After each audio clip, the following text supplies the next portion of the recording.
जय श्री राम। बहुत स्वागत आपका आपके अपने बेहद खास कार्यक्रम। मैं हूं आपके साथ आपका अपना डॉक्टर राज मिश्रा।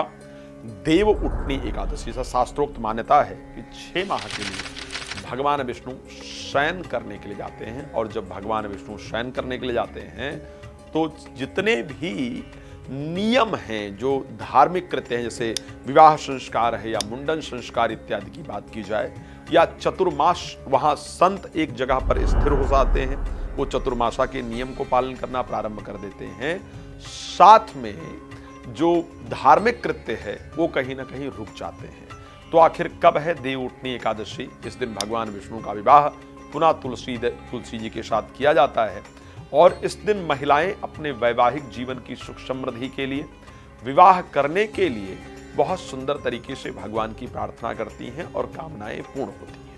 तो इस बार भगवान का जो देव उठनी एकादशी है 12 नवंबर 2024 को सर्वार्थ सिद्धि योग के अंतर्गत विशेष रूप से मनाया जाएगा। ध्यान रखिएगा, 12 नवंबर 2024 को सर्वार्थ सिद्धि योग के अंतर्गत मनाया जाएगा।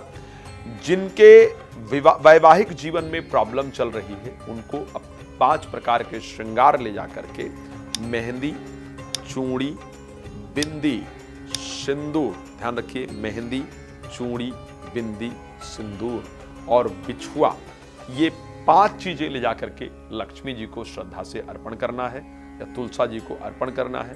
फिर उसमें से एक चीज प्रसाद के रूप में ले लेना है और ला करके आपको लगाना है। आप ध्यान रखिएगा, इतना करने से आपके वैवाहिक जीवन की जो दिक्कतें वो स्वतः दूर होंगी और आपका वैवाहिक जीवन बहुत मधुर हो जाएगा।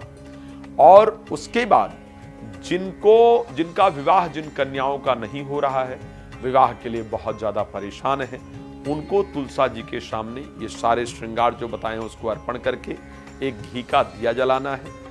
7 प्रकार की प्रदक्षिणा भी आपको करनी है, और एक बहुत सुंदर चौपाई है रामायण की, देवी पूज्य पद कमल तुम्हारे और सुर नर मुनि सब हो ही सुखारे। देव पूज्य पद कमल तुम्हारे और सुर नर मुनि सब हो ही सुखारे।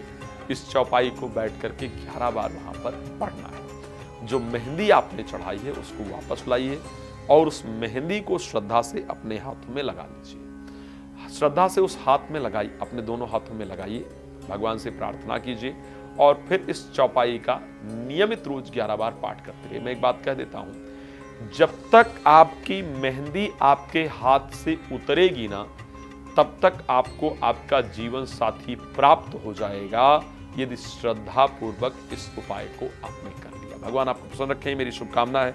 रात को 9 बजे, दोपहर को 12 बजे लाइव आता हूं। आप मेरे साथ लाइव जुड़ सकते हैं, जुड़ सकती हैं। जो जानकारी प्राप्त करना चाहते हैं उसको प्राप्त कर सकते हैं। भगवान आप सबको बहुत प्रसन्न रखें। इसी शुभकामना के साथ बहुत धन्यवाद। जय श्री राम।